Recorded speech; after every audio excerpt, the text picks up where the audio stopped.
in a very short while, I'll give the scene over to, oh, I got the wrong card. Let's see, so I take the right notes and I'll present you by the right name too. I think that's pretty vital. So I'll give the scene over to Arafat Rahman, assistant professor from Hanken, and he will give us an introduction to customer perspective of firm innovativeness. And I think innovation and innovativeness is probably a trend word that most of us have heard about. We've met it at work in different situations. So I think you're going to tell us not so much about what innovation is at work amongst colleagues, but how does innovation look like to outsiders, and what makes a customer think that your company or your organization actually is innovative. So I think this is really interesting. Let's not talk about it, let's put our words into action as well. So the scene is yours. Thank you. Yes. Can you hear me clearly? Yes. So my name is already said. I'm Arafat Rahman, an assistant professor at the Department of Marketing and Center for Relationship Marketing and Service Management at Hanken School of Economics. So for last several years, we are at SARS and Hanken at the Department of Marketing. We are conducting research related to customer perspectives of innovation. As she said in her introductory speech, that it's important that how we see innovation from customers' perspective. So that's the main issue of our research. So let's first look at what we are doing for last 5 years, including this year, under this level, the Finnish Innovation Index, or FII. So let's have a quick look at it. As the definition says that companies, they launch different products and services over the years, and managers and senior officials, they claim that they are bringing new innovative products and they want to have new segments and serve with new products and services.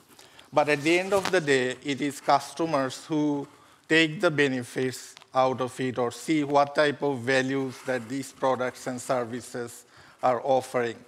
So ultimately, this is consumers or the segments of consumers who decides whether a certain new product or service as claimed by the companies, whether this is innovative or not. And that is one of the fundamental assumptions that we are working on, as we are saying that managers and experts are not the final judges, but the consumers. But at the same time, we have to remember that our project that we are working on, we are basically focusing on business-to-consumer segments. So our project is not dealing with B2B or business-to-business products and services. So every product and service, for example, we see on the shelves of supermarkets or maybe whenever we go out to interact with different companies, then the end user is our main concern. We are not doing this project in the context of a B2B or business-to-business products and services. So in this drive of us to understand customers' perspective of innovation, we are actually working with a consortium or coalition of several countries in Scandinavia and also Southern Europe. And now we also have countries from Asia and Australia that have stepped into this project. And also from the very beginning, we are working with our partner in the United States of America. So you can see on the right-hand side, we have a group of collaborating universities or countries who have their own version of the Innovation Index. For instance, American Innovation Index, Norwegian Innovation Index, Danish Innovation Index, Spanish Innovation Index, Swedish and Belgian Innovation Indexes. These are just some of the main Innovation Index projects that are going on at the moment. But for this year, And from the last year, some new countries have stepped into this project. For instance, Asian countries, Vietnam, and from Australia, we are now having partners who are also having their own version of the Innovation Index. But the idea goes the same, is that we want to know in those specific markets, what are the perspective or thoughts of customers or end users about products and services.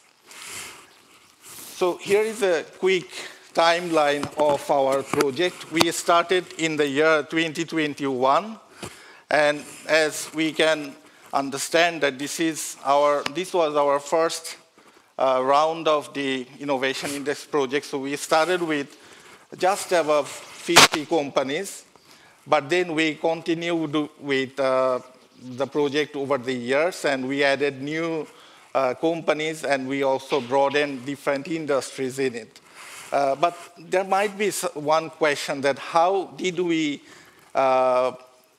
take different companies into this Finnish Innovation Index? Primarily, we looked into the Finnish household expenditure. So for instance, what are the companies that are actually, let's say, spending 70% or more household expenditure per year. And on top of that, we also looked into different type of companies or industries that our partnering universities or countries, they are also working on. So based on that, our number of companies every year expanded from the first year in 2021 to the latest year in this year. We had 80 companies in several industries. Now, if we move into the specific discussion about what has happened over these years, we have now very recently published one book chapter that will actually come in January next year. Yes. Okay. Yes. Okay, so next year in January, we'll have this book available. And this book talks about Finnish Innovation Index, of course, from customers' perspective. But the project leader, Kristiina Heinonen, professor of marketing at Hanken, SARS, and me, we co-authored this book chapter on customer perception of firm innovativeness. But this book chapter is based on the data that we received in the year 2023. And in 2023, we had actually 64 companies from which we collected data and across 19 industries. So this is the summary of that particular year's data, or how did we collect data from how many companies across how many industries. So if we talk about perceived innovativeness, the key consideration that we had about the commercial innovation, we looked into how did the customers evaluate these B2C companies in terms of their commercial innovativeness, whether they brought new products and services, whether they were thought to be the pioneer in their own categories, such as this. But at the same time, we looked into the dimension of social innovation. Now, what is the aspect of social innovation? We looked into the contribution of products and services in terms of their environmental benefits and impact on society and environment as a whole. So the first point, as we can see here, is that one aspect is that commercial aspect of products and services. Are these products and services fulfilling customers' needs? And on the other hand, we are looking into whether these products and services, they are fulfilling environmental and social challenges that we are facing every now and then. So based on these two dimensions, we actually had several companies that came at the top of Commercial Innovation Index 2023. On the right-hand side figure, we have this diagram that we also used in our launching ceremony in that year. So you can see that in the center, those companies, for instance, Pauli, Lumin, Marimekko, Fiskars, and IKEA, they did very well on both dimensions. But on the right-hand side, there were some companies that did well on the social innovation, but not as good as on the, let's say, commercial innovation index. For instance, if we talk about Vattenfall, Neste, or Shokos Hotel, they did really good in terms of social innovation index compared to their commercial innovation dimension. So when we collected data from 5,000 plus participants from 300 plus municipalities across Finland, and specifically from 19 provinces in the country. So we had a very large sample for this research. But for the book that we are talking about, or the book chapter that we have, for this particular book chapter, we actually took the data from two industries. One industry was that the fast food restaurant industry or category, and the second was the media streaming services. So in this round, I mean, in 2023, Finnish Innovation Index, media streaming services include some local Finnish brands and also some international brands. For instance, we had Netflix, we had Spotify, but at the same time we had Viaplay from Finland, and also we had Disney Plus from international category. On the other hand, fast food restaurants, we had Kotipizza and Hesburger from Finland, and then we also had much bigger operators from international arena, such as McDonald's and Subway. So we took actually data from these customers, both quantitative or survey-based responses, and at the same time, we had some questions that related to customers' knowledge or thought about how did they see innovativeness when we talk about these companies. So our book chapter that we are talking about here, we looked into the open data or those qualitative data that customer gave us about when we asked them, what do you mean when you say, let's say, Subway to be innovative? What do you mean when you say Kotipizza to be innovative? So we got a good volume of open data, and based on that, we went through the data and produced this research or book chapter. So let's see what we have in this book chapter, the key issues, in the following two slides. In the outer diagram, we have fast food restaurant, and then we have in the inner diagram, we have media streaming service. But in the center, we have 6 boxes indicating 6 dimensions that we could identify from the data that leads to customers' perception or perspective of innovativeness. So for instance, if we want to know what customers think about Kotipizza or even Subway, if we ask them, okay, why do you think that Kotipizza is innovative? So based on these responses, we came to know that customers, when talk about fast food restaurants in Finland, they actually look into 6 dimensions of innovativeness. It's not just products and services. It also includes strategic positioning of the companies, for example, whether the company is talking about the renewal of their products and services, like this. And then they also, the highest category of innovativeness issue is product innovation. Are this company bringing new updated products like this? At the same time, these companies, they are looking into customer service and experience, such as whether they are having specific high quality interactions and experiences when they move into a restaurant for taking food and so on and so forth.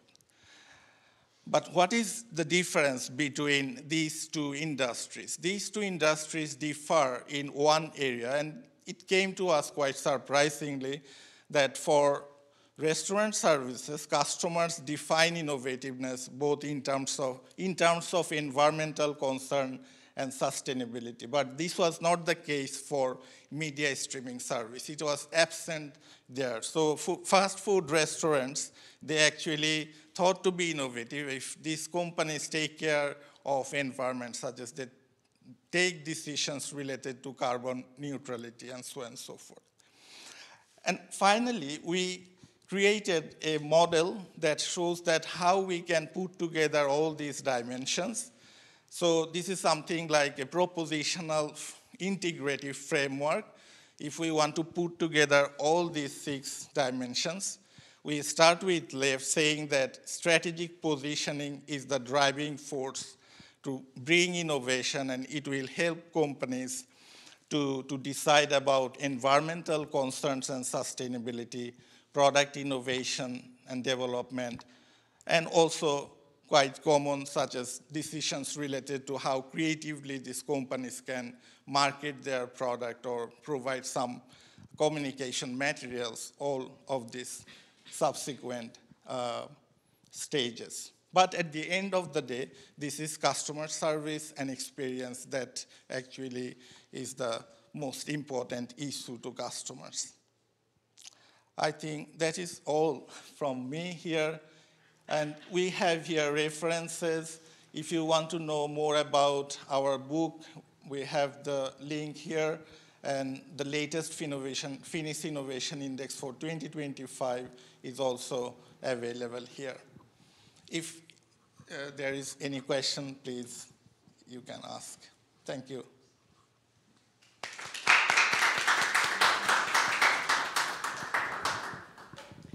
Thank you very much, Arafat. I would actually have a question for you. In the previous speech, it was an interview, we heard about regenerative tourism.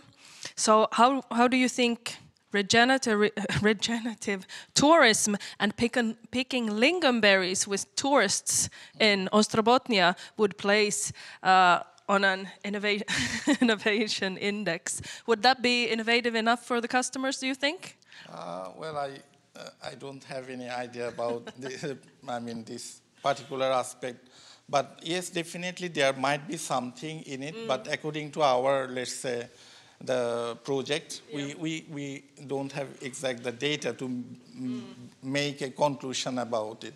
But definitely because there are customers interested in more interactivity or services that bring more interaction to enhance customers' experience, then yes, there is a possibility. So it might be a really good idea. And we might see companies with lingonberry picking for tourists in the near future, hopefully. Yes, maybe. Okay, but yes, big thank you to you. And in a short while, we'll continue in Finnish with some history about Turku. Short break before that. Thank you.